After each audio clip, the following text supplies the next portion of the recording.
Welcome to this week's episode of the Paranormal Lens podcast. It's presented by Jott-Nyx Paranormal. I am Jamie Widener along with Chad Thomas. Hello. Chad, we're missing somebody. What's going on? We are. Kirstin called in sick today. She took a PTO day. She did. And we're not making fun of her. She doesn't have a voice, so Would have been great, but well. No. We love you, Kirstin. We hope you feel better. We're not making fun of you. Please miss get you. better soon. Yeah, there's nothing worse than being unwell, and she's alluded to. The household's been unwell, so with their husband and the baby, so it's only a matter of time till it catches everybody. So now it's her turn, and that should clear everything out, and she'll be back next week. I'm sure of it. I sure hope so, because she's up. Yeah, well, we can say she's here in spirit. Or she's haunting us. Maybe she ghosted us tonight. I'm done. You're done? Oh, I think. Maybe not. Oh my. And if it weren't for dad jokes, I'd have no jokes at all. Sorry. I'm glad you have jokes. So. I'm glad you got the memo on the uniform tonight. Yep. That's good. We got it. So, my gosh, what's going on? How you been? Busy week at work. I had 60 hours in last week, so it's definitely a busy time of year for us. But Yeah. I found time, Jamie, to go do something fun Saturday night. I went to a psychic gallery reading. It was in Hummelstown at a place called Brownstone Collective or something like that. But it was this little building in back off the main street, and the psychic was a guy named William Stillman. Really interesting.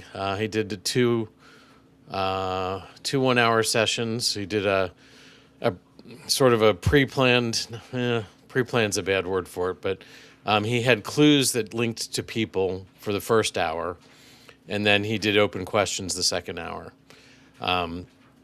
So the first hour, he had 5 things that he had pulled out of magazines and stuff on Thursday night that linked to people in the room. Wow. And it was like, I'm looking for somebody who is tied to the name Jonathan, a redheaded bride, a roof, and like he would name 7 things, and he's like, this works 1,000% of the times, and we're not going to the bathroom until you know. But there, it didn't fail. For all 5 of the sets, he connected to somebody in the room. Wow. And he picked them on Thursday, and the event was on Saturday. Well, let me say this: his spirit guides picked them on Thursday, and the event was Saturday. It was amazing. It was pretty cool. He connected with some great spirits on the other side. It sounds like they're having parties over there. The one woman's mother was there, and he's like, "Was your mother a smoker?" He's like, "I'm in a smoke-filled room, and they're playing cards, and they're just puffing on cigarettes." And so it was interesting. And I got some feedback. He called me out as somebody who has some abilities, who's not using them to the best of their ability. So, wow. That's spirits on a Saturday night. What else would you do but party, right? Exactly. So, but yeah, it was fun. It was a good time. I'm going to keep an eye out for him again. So it's not the first time I've seen him, and it won't be the last. So yeah, very cool. Very cool. Keep What about- keep over the loop next time this happens. Hummelstown's not far for any of us here in the South Central Pennsylvania region where we are. So yeah, more the merrier for these events, of course. yeah, and I was one of 2 guys there, other than the speaker. So we need to get more guys going there. You got to rep better, right? So yeah. So what about you, Jamie? What'd you do this week? Well, work, of course, the same as everybody. Like that thing. Stuff happened. Things got done. Okay, cool. But Saturday evening, we caught up with some friends who we haven't seen in a while, and they are both Air Force veterans. So I couldn't help but ask, because there's been a lot of stuff in the news lately about UFOs and stuff that we talk about here, and they know what I do. So like it's part of the thread of our conversation anyway. Right. But I said, hey guys, when you're in your service time, have you ever seen any UFOs or UAPs or anything unusual? And they both looked at each other for a quick second, and they're like, no. And I was like, well, are you getting your story straight or not? And they were not pilots. They were ground personnel, and not everybody's even outside. But bases are out in the open. They're in open space areas. Right. And I know they were stationed in the northern tier quite a bit. So, there's more opportunity. And I said, well, it's one of those things, and we talked about this here before. But when there's just an open night sky without light pollution, you see things you don't normally see anyway. So, and they're like, yeah, of course, satellites and this and that. So I just wanted to prod a little bit, just test them. But they wouldn't come out. Maybe they weren't allowed to. I don't know. Maybe it's still classified. Right. And then Saturday I went and helped my brother. Has a very old house, and not this old house like that, the TV show, but it's pretty old. And they had an attic renovated, and they needed to finish like the crawl space, putting some paneling in there. So we did that. And I am too old to fold myself into spaces like that anymore. And try to manipulate tools and equipment and materials. So I'm like I guess today's second day sore, if you know what that is. So, and I'm pretty sure I'm going to be third day and fourth day sore as well. Was it worse when we were over in the house in Waynesboro? Remember? I did not get to that one. Yeah, you did. No, isn't it? Which would the 1810 or not the 1810 house? The you stayed. Waynesboro. I'm sorry. I'm just thinking of the house up the river that I did not get to. Right. No, it was way worse than that. That's not even a crawl space. That was just like a walk-in closet in the area we were in there. So this was a real true one of those doors that's only 3 feet tall. You got to roll in there.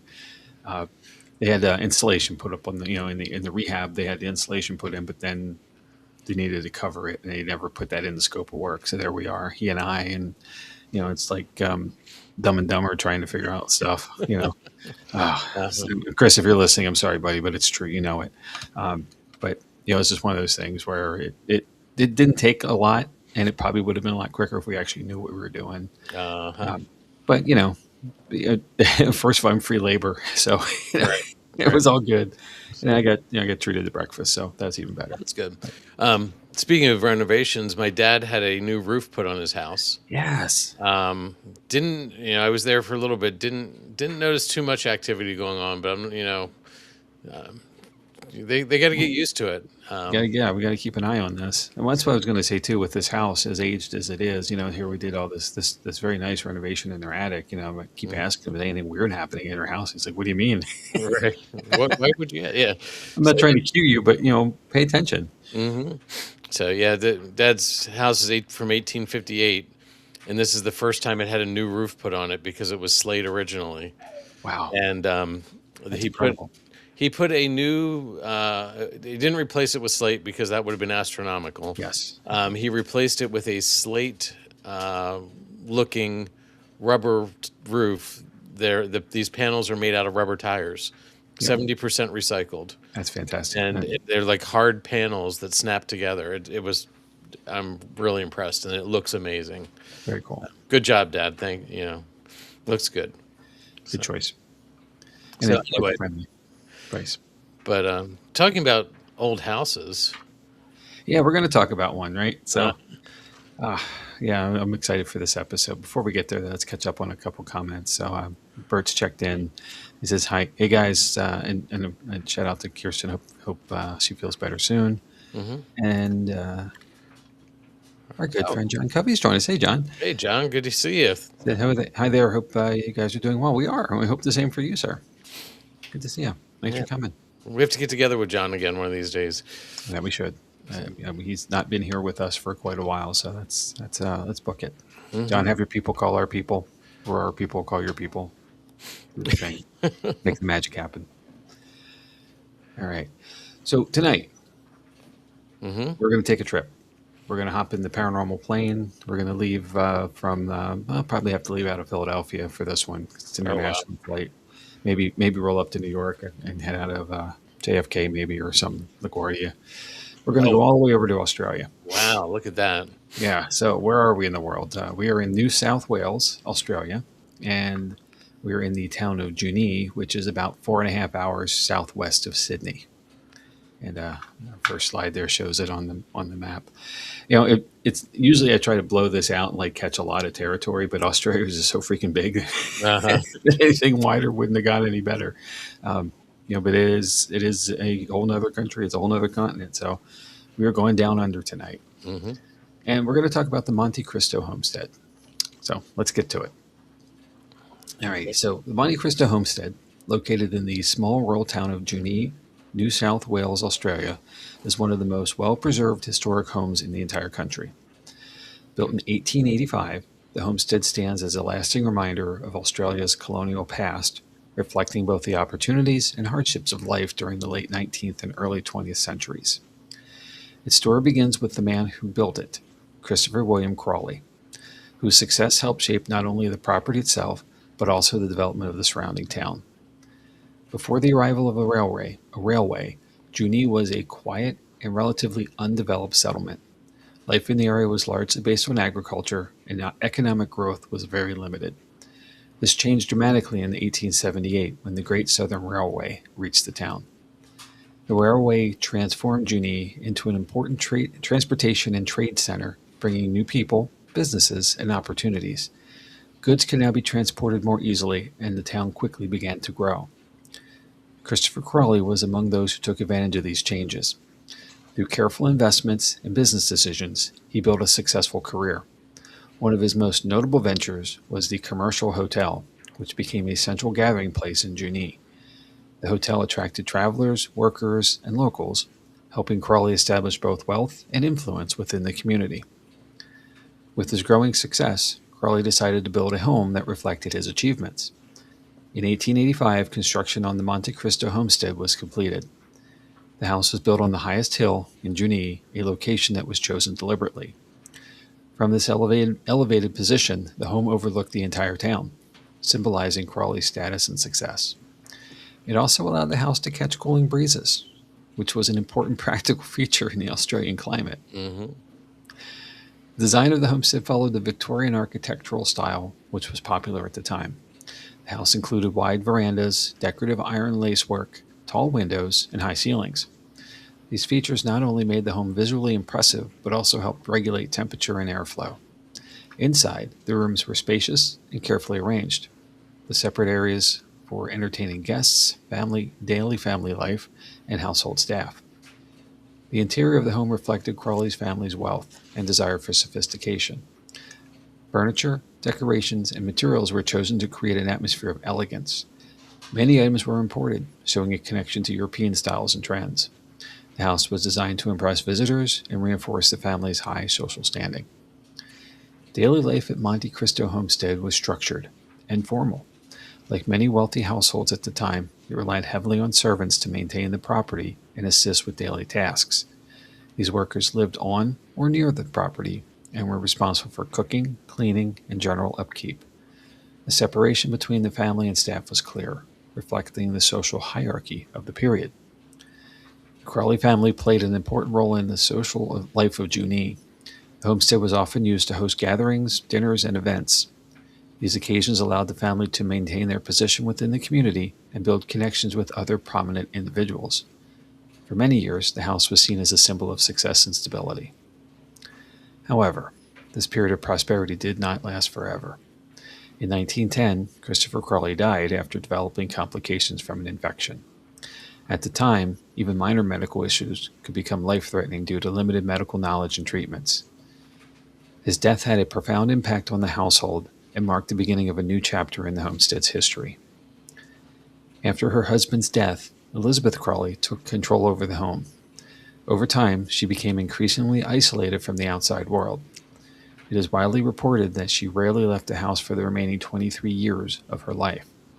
This dramatic change in lifestyle transformed the atmosphere of the homestead. What had once been a lively and social environment became quiet and withdrawn. There are many possible explanations for Elizabeth's behavior. Some believe that she was deeply affected by grief and chose to withdraw as a way of coping. Others suggest that the social expectations for widows at the time may have influenced her actions. It is also possible that a combination of personal and cultural factors played a role. Regardless of the cause, her isolation became one of the most notable aspects of the home's history. During this time, the household continued to function, but in a much more subdued way. Servants still maintained the property, but the social gatherings and events that once defined the home became rare.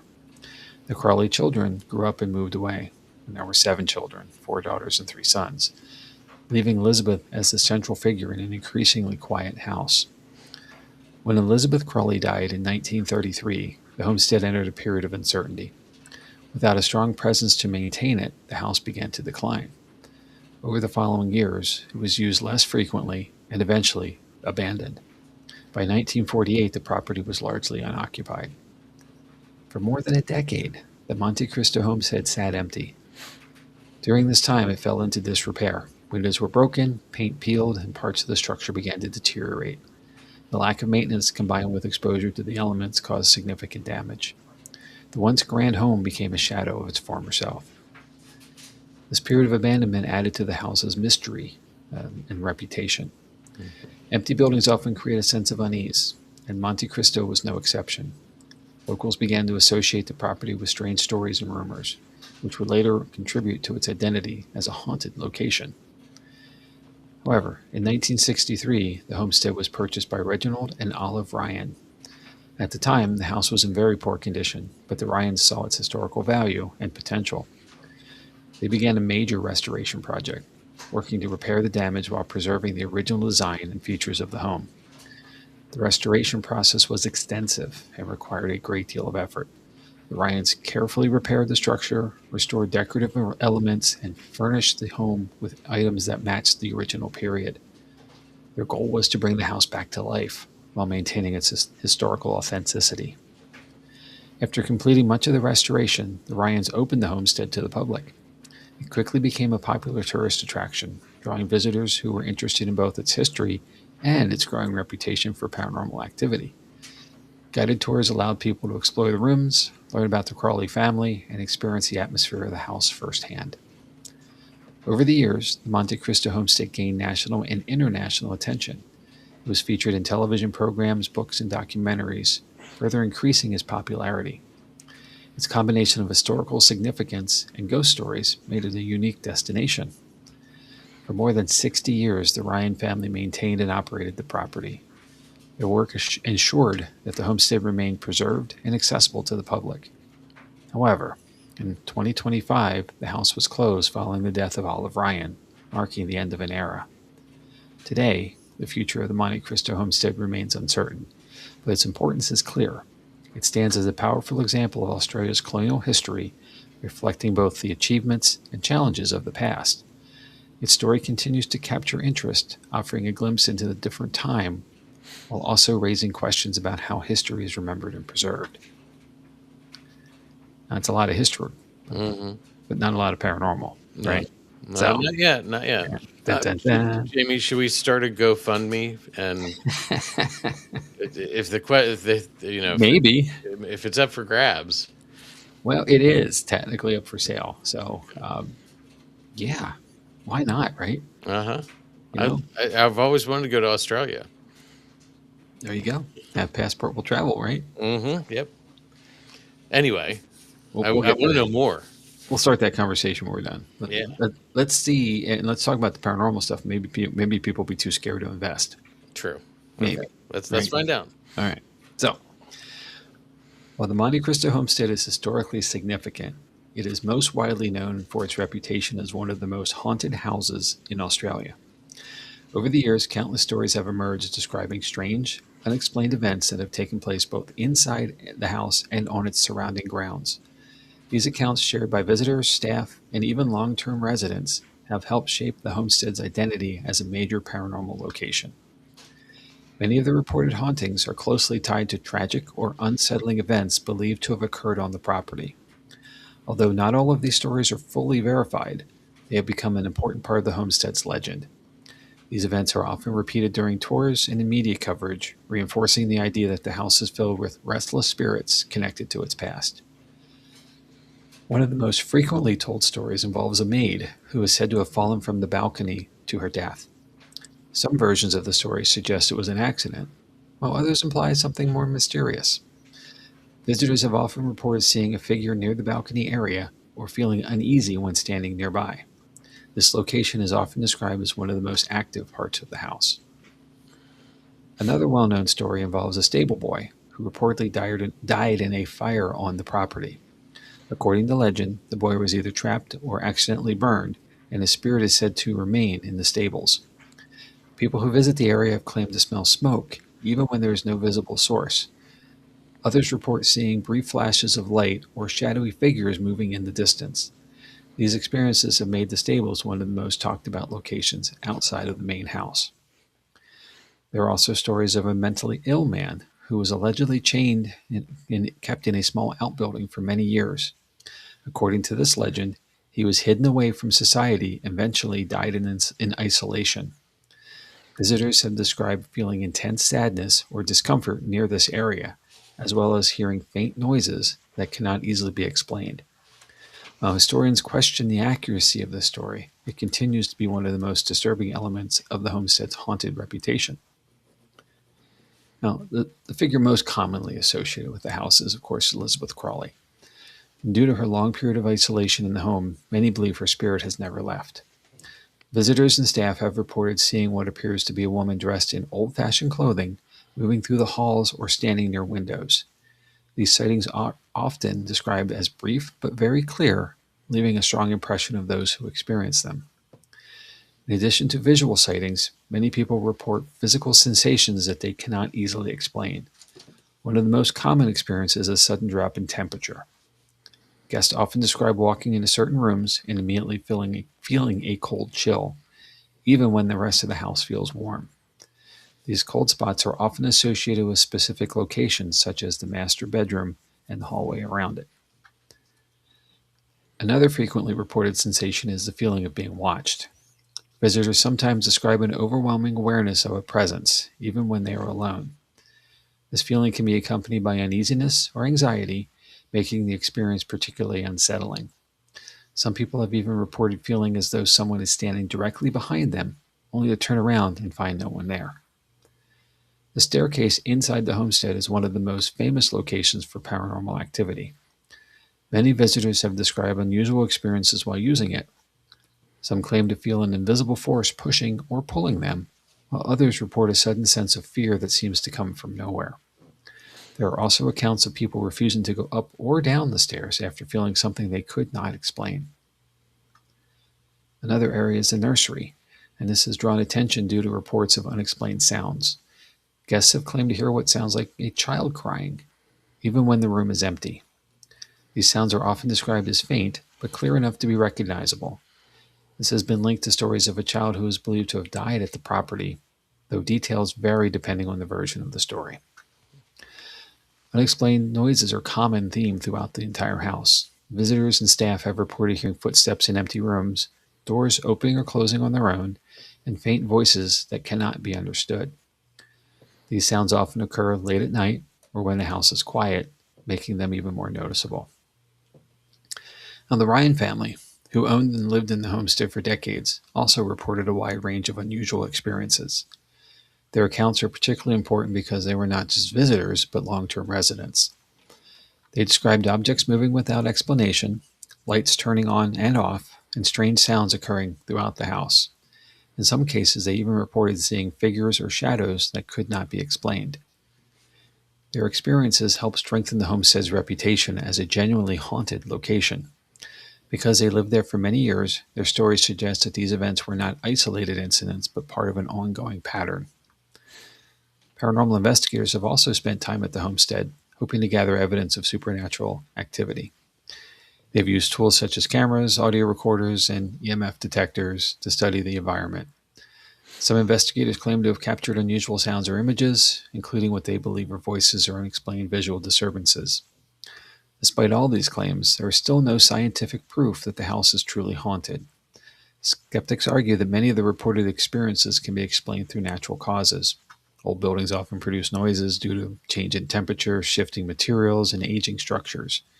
Drafts can create sudden cold spots, and lighting conditions can cause shadows that appear unusual. Another important factor is the power of suggestion. Because Monte Cristo Homestead is widely known as a haunted location, visitors often arrive expecting to have a paranormal experience.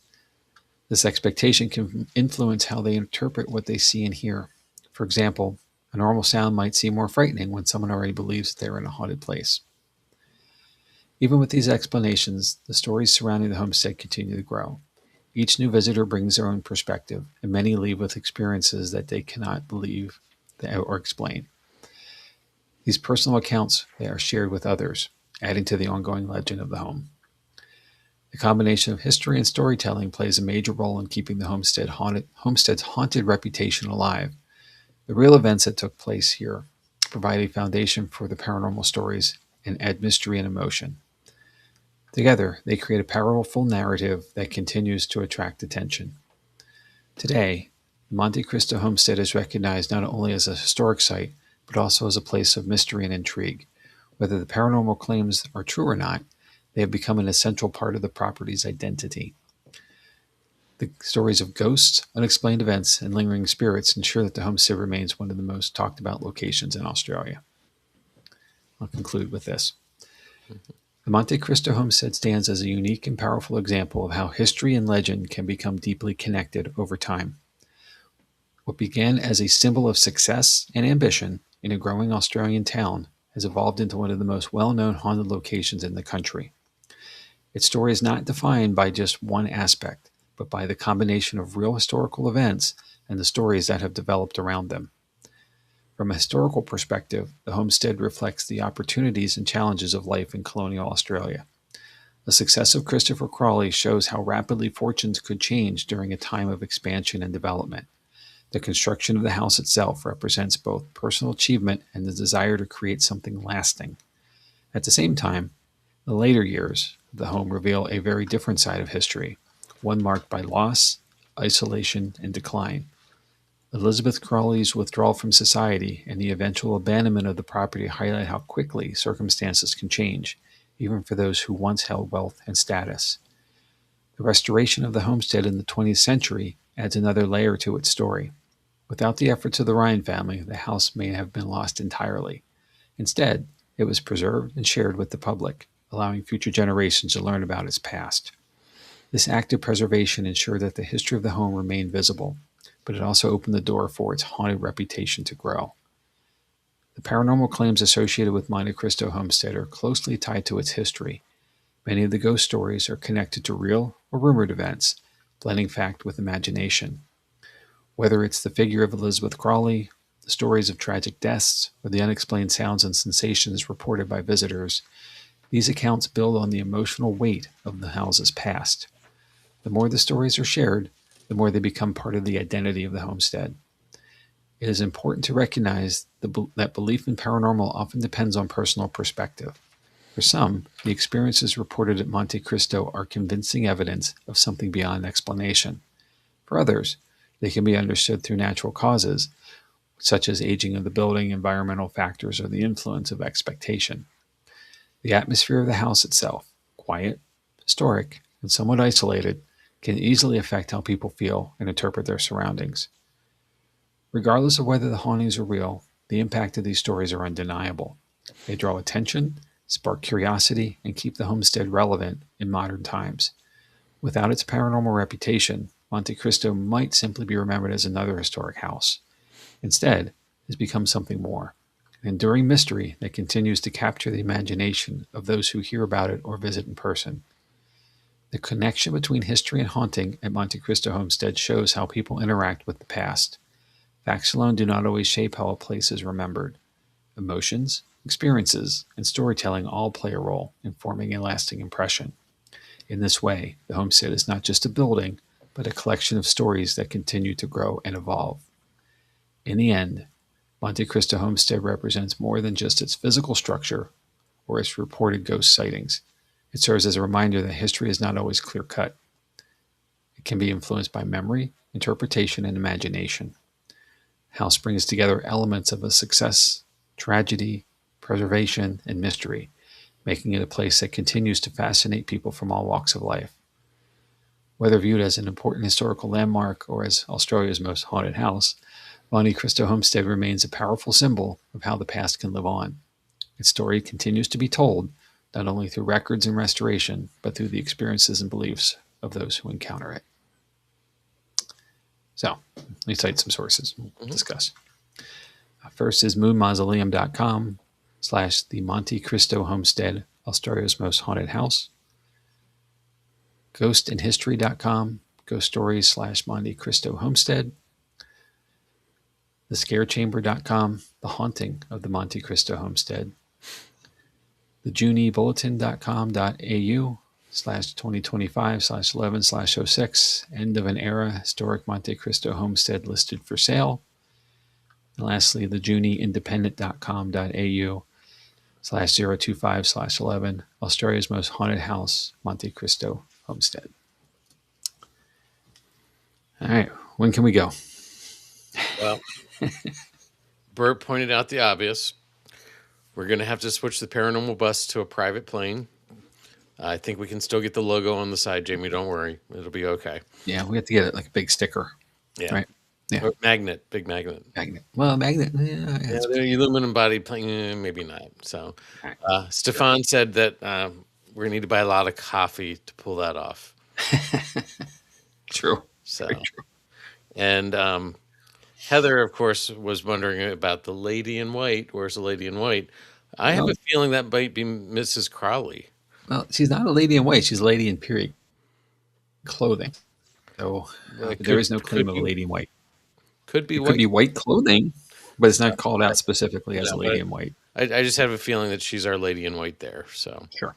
But I think you're safe to say that. So I would think so.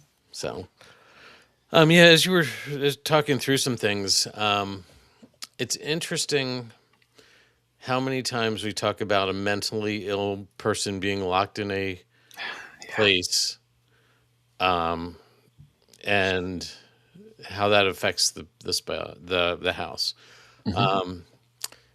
And that brings up lots of questions. First of all, it was a horrible way of treating the mentally ill back in this time frame, but they didn't know better ways, unfortunately. Even the house that I grew up in, there was a rumor that the one room that it was sort of in the back of the house that had only outside access when my dad moved into it had a mentally ill person that was kept back there.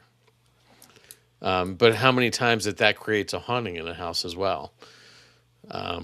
Yeah. Well, this is an error. This is kind of like in the way that Christopher Crowley dies. Like there's no medical care in this area. Right. But we are still in the brush to some degree. I mean, it's not that far off of the coast, but it's not a high traffic area either. It's not a major city. Right. And Juni is much bigger now than it was then. And interestingly, now the house is kind of in town. Like it's been built around. Right. But there just wasn't knowledge of how to do care or care accessible either way. For someone, and we still stink at doing this. Mm-hmm. Diagnosing mental health and caring for people with mental health concerns. We still are poor at it. Maybe better than ever, but still not good compared to other places in the world. So I speak to here in the U.S. where we are, but there's still stigma and problems that just don't really need to be there. Right. But the thing for me, and what I kept coming up to in my mind at least was there's so many similarities here, and we talked about this last week a little bit with Sarah Winchester and the Winchester Mystery House. Mm-hmm. Another recluse woman who just kind of shuttered the place and did her own thing. Right. And go back a season or two ago to the Morris Jumel mansion in New York City. Mm-hmm. Eliza Jumel, once her husband passed, and she just kind of spent the rest of her days isolated inside the home. And there as well, there's another parallel with a maid falling from a balcony there in the back of the house, which I found really interesting. Like, and not to say either are true or not, but, and they're certainly not connected by any means. They're on the other side of the world from each other, but, homes of the era kind of thing. And safety wasn't always first back then, maybe. Not to say it was foul play, but it could have been. And records were so poorly kept. I think that's part of this too, like the fire and the potential for a child's death, and perhaps even the mentally ill man. Like records were just poor, and Right. you had to self-identify a lot of the issues, and people just didn't. They didn't have anything to report it to. There wasn't a county seat or some kind of, there wasn't a coroner, Right. called when someone died. You just buried them on the property somewhere, Right. and therefore, and if someone was there and then not there, that's something I assumed something happened to them. They could have simply moved away or been taken away. Right. But, that's how stories get started, Mhm. play the telephone game at that point. Right. One thing that I found interesting is you don't typically hear about nurseries being a hotbed of activity. Yeah. And infant mortality in this time period was normal, but you still don't hear about a nursery being a hot. My Siri is talking to me out of my pocket, apparently. Right. Well, you said Siri. Now my phone's lit up too. So So anyway, and we do hear about things in nurseries happening, but it made it sound like this was a really active place. yeah. Um, Well, again, here's another one that is pretty typical. The main staircase in a house, like there, and again, that main staircase probably saw the most traffic in any room because everybody had to use it to go upstairs. yep. Exactly. So you've got imprints of so much time and energy, and the Ryans restoring, and just a lot of good put into this house, along with some stress and trauma. So You work a lot in carpentry. Okay. You're a creator of things, and everything starts off being perfectly plumb square level, right? And we try, then yeah, right, and in all good intents, and it's important, right? right, So, but yet then as things settle and age and change, things become less, and stairs are one of those places in the homes that really get overlooked. right, So, all it would have taken for the house is to get a little bit out of square, the foundation settled just a smidge, and those steps just became a little off. And now you have the funhouse effect, right, you know. And the same reason for doors opening and closing on their own. The home's just not plumb anymore. How right, many times have you walked into a very old home and you've seen the doorway just be slightly crooked? right. That's how But much the house has changed over so, time. but my argument there is going to be, if a door opens or closes on its own, it's one thing. But if a door opens and closes on its own, that's Maybe. Yeah, that's maybe. that's not something being out of square, because it would only go one. If it's out of square, it's going to fall one way or the other. Sure. So If if the house is unlevel in that direction, but there's a draft bringing it the other way. So yeah, you're truly the skeptic. maybe. Yeah, truly the Look, looking. you got to take away the things that could be before you can say it's I paranormal. I Take away I the normal, and then Yep, what you've got left is. yep, So, but we're not there, but that's kind of one of the things that was alluded to in the early part of why the home was positioned where it was to mhm, capture breezes and yep, airflow and things like that. This is a hot place in the mhm, summer, and a very cold place in the winter too, for that matter. So that elevation probably doesn't help them all that much because they're right, going to get hit with all the weather. But I can see that. right, Large windows, again, trying to get more airflow come through the home. This is a long time before air conditioning. This is a long time before electricity back in the yep, 1850s. yep, So this home was just it was heated and cooled by the elements. yep, And the heat would be whatever firewood they could bring in. But in the summertime, this would have been balmy and really difficult. We yeah, grew up with before air conditioning too, in a lot of ways. Central air specifically in a lot of homes. The home I grew up in certainly didn't have it. Window units were prevalent, and but we had but so many of them. and you bring that up. The house that I grew up in, like we've talked about it quite a bit. It's situated on the top of the hill, on top of a hill. It had large windows, typical windows, 20 24 inches. These were two panes of glass that Mhm. it was, they were huge, Yep. huge windows that you could open. The doors had the exterior doors had and interior doors had transoms. Yep. So when you could open that, and tall ceilings. So there's a lot of parallels here. I'm sitting there thinking, wow, there's so many things alike. Yeah. And, I that, grew up and in it the was same kind of house, right? it was all about keeping the house warm or cool, like you said. Yep. So it was, yeah, it's definitely an interesting place.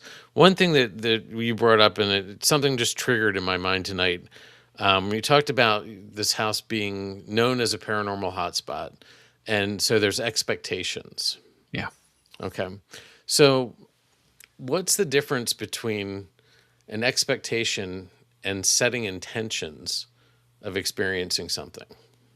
Ooh, that's a good question.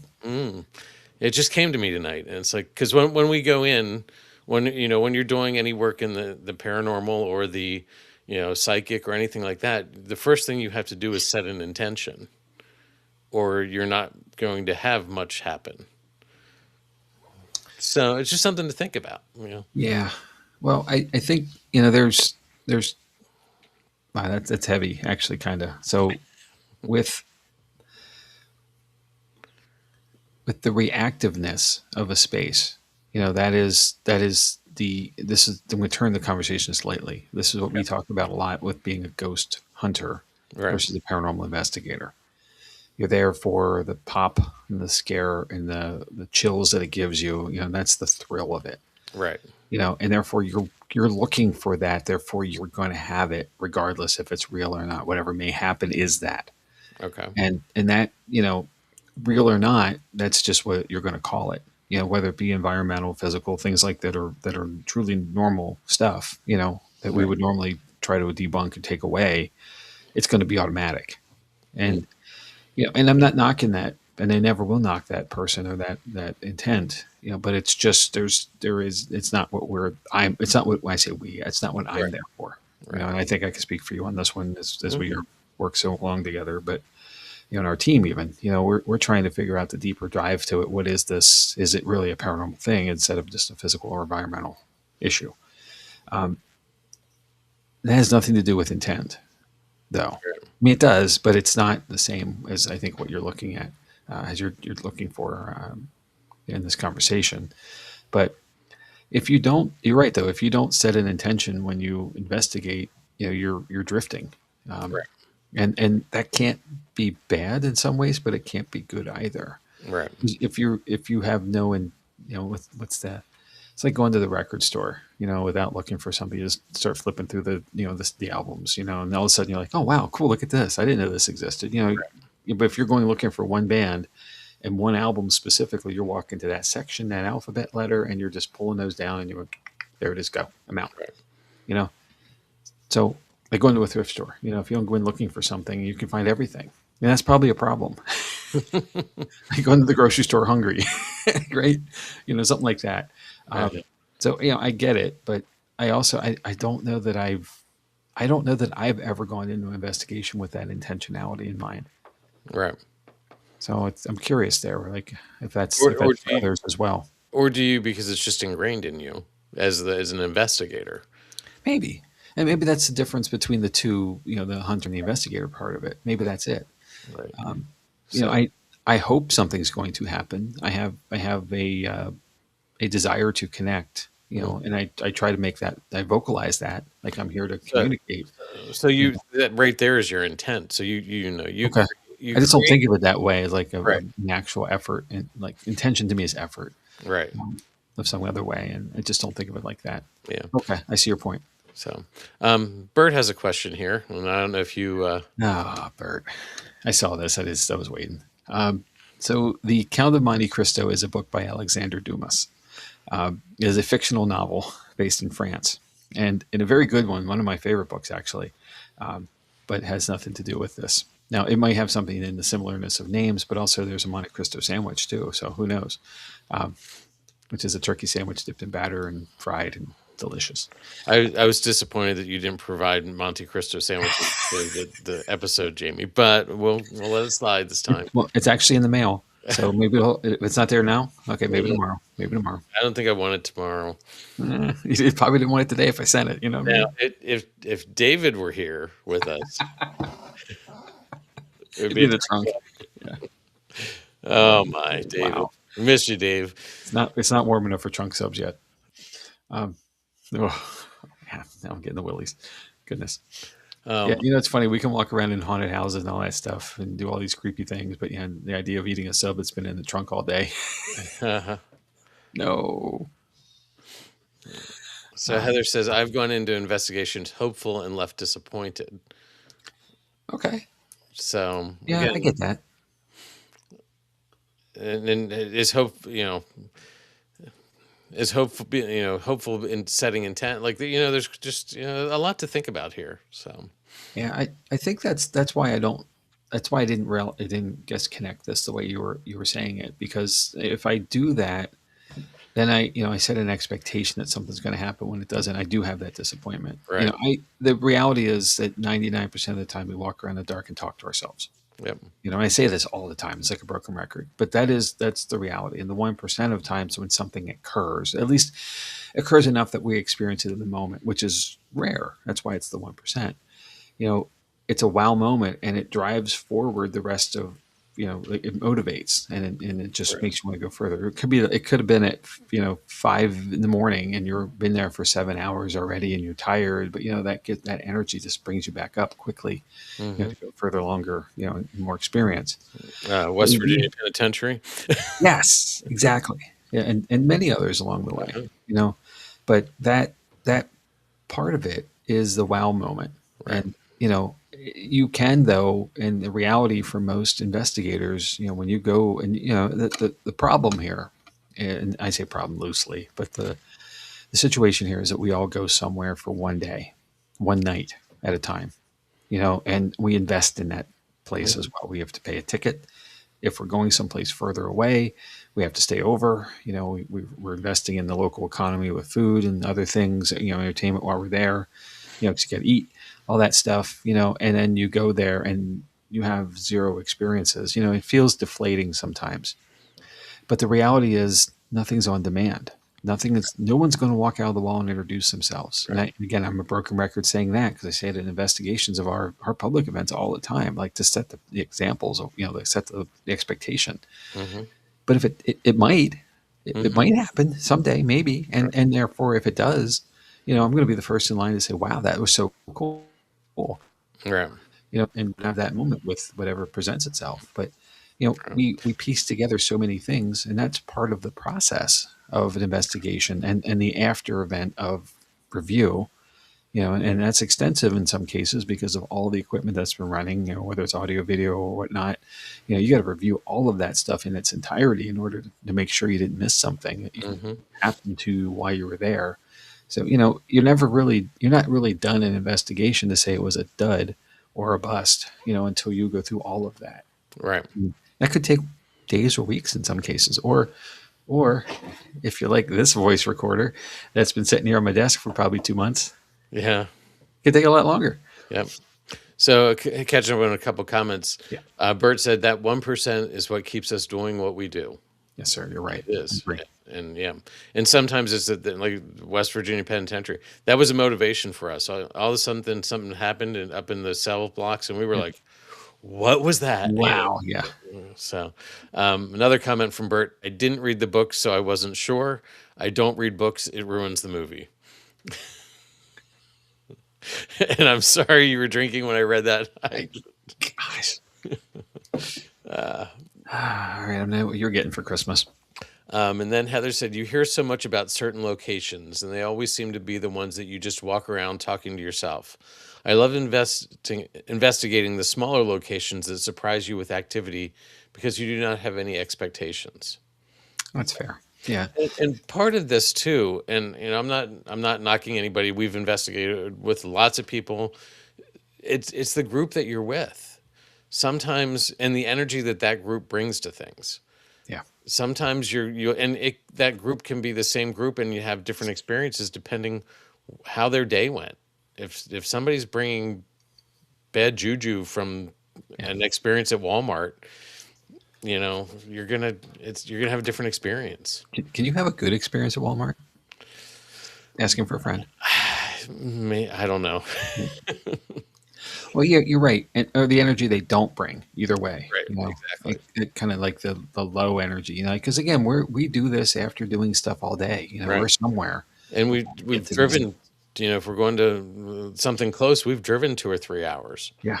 because we're not staying overnight. And Yeah, exactly. And that's the toughness, in this process of how do you balance all of it out? right, You just hope for the best. I mean, you do your due diligence of grounding and centering, and trying to let the stuff go that was what's the burden of the day or the burdens of life in general. Try to let that stuff at the door. But it's really hard sometimes.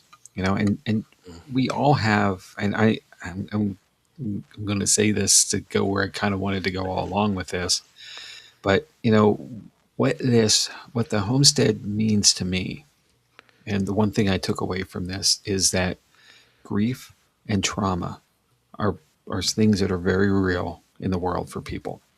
And I think, in my opinion, this is Jamie Widener's opinion, that those two things coupled together are what ties people to locations after they're gone.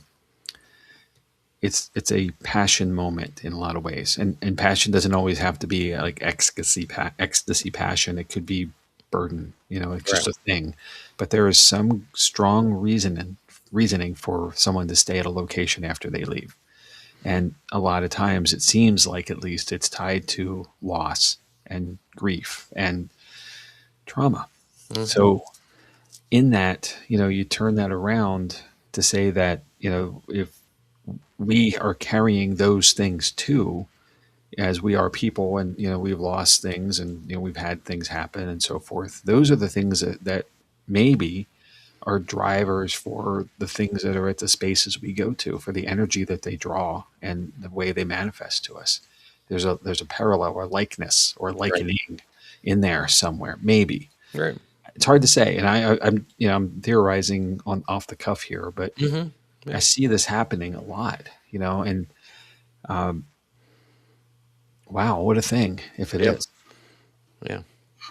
So yeah, I'm starting to do more uh, listening to books about past life and lots of different things like that. And I'm forming some different opinions, which we'll go into at a different point. But it is about coming back to those points of tragedy and trauma. Um, no matter how you look at it, there's a reason to come back to that. And we Right. may not see it in this lifetime, but there's reasons to come back to visit that, to learn from that. So Sure. so yeah, Yeah, there's lots to dig into in this. Again, paranormal has so many doors. it does, and very few walls. Hmm. So So Heather says strong emotions is strong energy, and that to me is something I say right, often as well. I say where there's passion, there's energy, and where there's energy, there's activity. yeah, So I agree yeah. completely with that. And she also, do you want to put up her other comment? Oh, yeah. Note to self: do not go to Walmart before investigations. Yeah. So Although I tend to, so or Target or whatever is nearby. So they're always handy. So they are very convenient. And well, Walmart has a really good peanut butter trail mix. So yeah. So, well, Jamie, I'm going to say yes. I think there is definitely energy, all sorts of stuff here. So yeah. yeah, I would say that there is paranormal activity. It's, you know, I, I think there's something here. So, um, We're 175-ish years deep in the history of this home, mm, with a lot of people loving the place and a lot of good and bad things right, occurring within it and in it and around it. right, It's hard for me to believe it's not active as well. right. And I know the Ryans are no longer with us, but I want to say thank you to the Ryans for taking the opportunity to restore this. Wherever you are, we appreciate it, because if you hadn't, this could be one of those houses that just disintegrated, Yeah. and it would be gone. Which Or it went by the way of a development of another thing happening in the space, because it's a prominent location. Where it's positioned again was very prominent back in the day. right. So it could have been this could be literally a Walmart right now, without their preservation efforts Hmm. and the vision to give something back to all of us. Yeah. It's definitely an interesting place. So All right. So we got to get a GoFundMe going. yeah, I'm looking this Are up. you registering us now? Is that what you're doing? For 1.9 million Australian, this could be yours. Hmm. I don't know what that. Let's do the conversion. All right. Oh, there's a comment here from Bird that it doesn't take death to haunt a house. It can also be the love. That's fair. Very fair. Oh, you should have done this earlier, Jamie. There's actually a ground plan of this house in the real estate listing. I went the wrong way with it. So, and there's a lot of bedrooms in this house. Yeah, it's huge. Well, they had 7 kids. Yeah. So it's Although they didn't have 7 kids when they built the house, so go figure, right? But right. But there are a ton of bedrooms. It would make a great B&B. there it is. So, anyway, All right. one point one. Side hustle Australian style. Did you do the conversion? No, I didn't. It's okay. It's still going to be a lot of money. Yeah, it's still a lot of money. More money than I have. Yeah. So when we get to that, buy me a coffee. So, anyway, buy me a house instead. Yeah. Enough room for the whole team. You're right, Bert. Yeah. Jamie, thank you for bringing this to us. It's one that I had never heard of again. So, now that we've gotten through the things that everybody's heard of, we're starting to find more interesting ones that it's like, oh, well, that's pretty cool. Well, that's the point, right? There's just so many places everywhere, and to go back to the point about the large known locations, my coworker, a coworker of mine, had said this a couple years ago, and she said it to be very funny, and I laughed because I think it is. But we were looking at the newspaper in our break room. She had the obituary section open, and she said, "Oh, look, people are dying today. Have never died before." Right. Right. And haha, right? It's true, but it's haha. Right. But people have been dying for thousands of years, right? Yep. Millennial time and time out of hand, and that could mean that there's literally activity everywhere. Right. Exactly. And the joke here at my home is every time I go out in an investigation, I'm told not to bring anybody home with me, and I always say, "Well, that's right," because there's some that are already here. It gets a frown and I was gonna say you get a look in that one, don't you? Yeah, I get a look. I got to stop saying that. Might get a pillow on my head at night, but Right. but that you don't have to have a location that's prominent to have activity. Right. And Heather's point was really well made about the smaller location, the more subtle place, not the big thing. It's just you just have to take the time and do the intentionality of the process of an investigation and just sit and listen.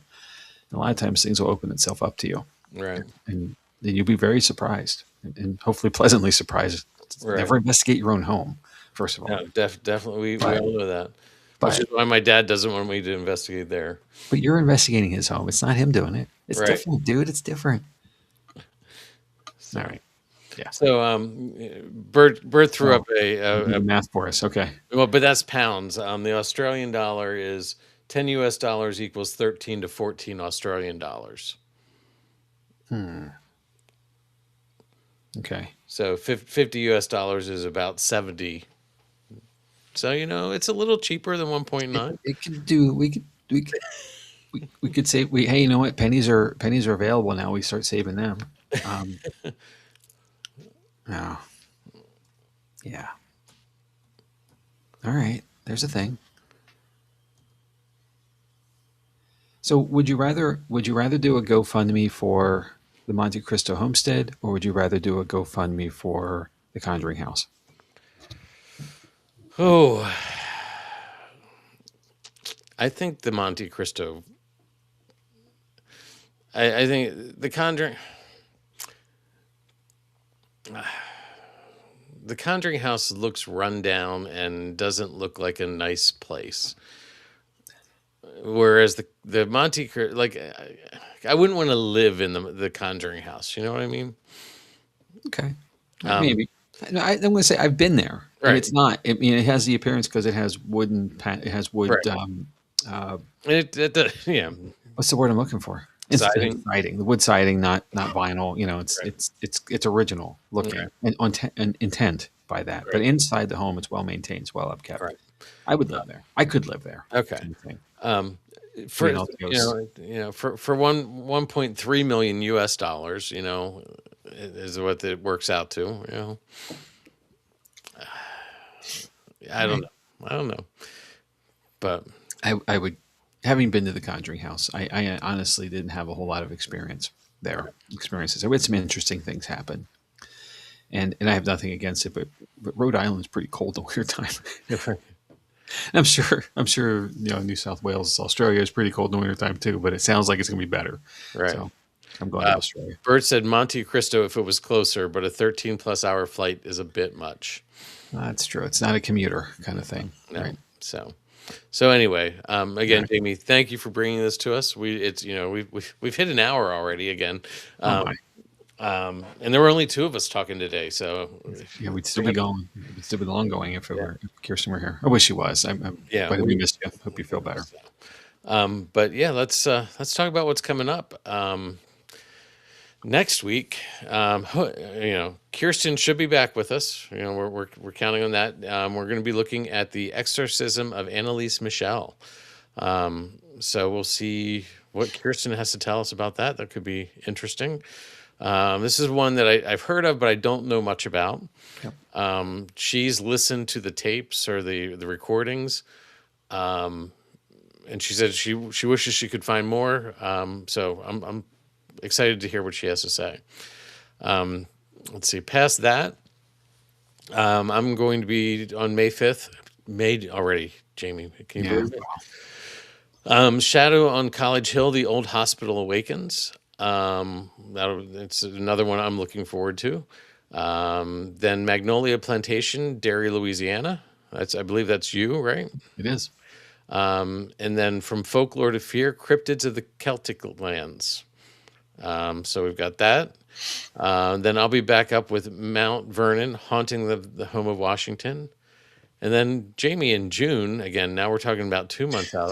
But it's not that far. Right. Mercy Brown, Vampire or Victim. This is interesting. I did a quick little investigation about what it's about, and it's like, oh, this is interesting. This one's going to be fun. So, I'm looking forward to it. I won't say much to give it away between now and then, but yeah. So, and Heather said they're gonna miss us for the next 2 episodes because they don't think they can stay up till 2 a.m. in Scotland. Just pretend it's an investigation, and so they have alarm clocks. So, second sleep. It's a thing. Look it up. All right, fine. So, go be your worldly travelers that you are, and go have a lot of fun. Yourselves, and we want reports on everything that you experience. So exactly. So other than that, you found us on Facebook or YouTube, or you probably found us on Spotify or one of our other streaming services. But if you want to learn more about us, check out the website let me start over, www.Jott-Nyx If you want to email us to tell us how well we did, how poorly we did, any of those things, show suggestions, you want to donate enough money to buy a jet. So however you want to tell us, whatever you want to tell us, hit us up at info@paranormal-lens.com. If you want to see all our socials, check out our store, anything like that. You can go to Linktree /paranormal lens. That's linktr.ee/paranormal lens. We've got all sorts of stuff there. And if you want to buy us a coffee to start pitching in towards that bus or that jet or whatever, it's Buy Me a Coffee. Homestead. Or Homestead. buymeacoffee.com/paranormal9. Or if you're seeing the screen, the QR code will take you there. But yeah, and those are all ways of reaching out to us. We'd love to have you interact. If you're listening to us on a streaming service, Facebook, YouTube, any of those, drop a comment. We get all those. We'd love to find out what you think. As Jamie said, give us a star or 5 or 10, whatever you think we've earned. We like the feedback. We like to hear what you're thinking. We'll do listener submissions if you offer them up to us. We'll just need some time to investigate them, but we will throw them in the schedule. And I know we're talking about some things in the future that are really interesting, so stay tuned. Yep. And if anybody's out there who's been to the Monte Cristo Homestead, drop us a line too to say what was your experience like, and why were you there? Were you there as a tourist? Were you there investigating, or both, perhaps? Or whatnot. So we certainly love to hear that. that direct connection that folks have to these places. They're very cool. So if you've been there, done that, let us know. Oh, Bert gave us our stars. Aw, thanks, buddy. Checks in the mail. So yeah, we appreciate all our listeners. So Yeah. we couldn't do this without you guys. Thank you so much for hanging in there with us. Jamie, you didn't mention it. This was episode what? Oh my gosh, it's true. Tonight, 150th episode for Paranormal Lens. Can you believe that, Chad? Yeah. Holy cow. Yeah. You look good for your 150. Oh, you too. Yeah. We've gotten a little grayer since we started. Mm-hmm. I didn't even have a beard when we started. That's how long this has been. But So, man, oh man, 150 down, 150 more to go. Who knows how many more? But yeah. again, thanks everybody for encouraging us to continue. The feedback we get, the interactions that we have, folks we see while we're out and about doing the stuff that we do. It always gives us the extra nudge to keep it going. So, not that we were ever looking to stop per se, but sometimes just like that extra, like, yeah, okay, cool. So, we appreciate everybody, and thank you so much for taking the time to join us along this journey. Yeah, more to come. Well, lots more to come. So, all right. Well, if you don't have anything else, I'll wrap it up, and we'll see everybody next week. Yep. Hey, everybody. So, whether the stories are rooted in tragedy, imagination, or something that still lingers in those halls, Monte Cristo Homestead refuses to be forgotten. And maybe, just maybe, some of its residents haven't left at all. So until next time, stay alert, stay respectful, and stay curious. Good night, everybody.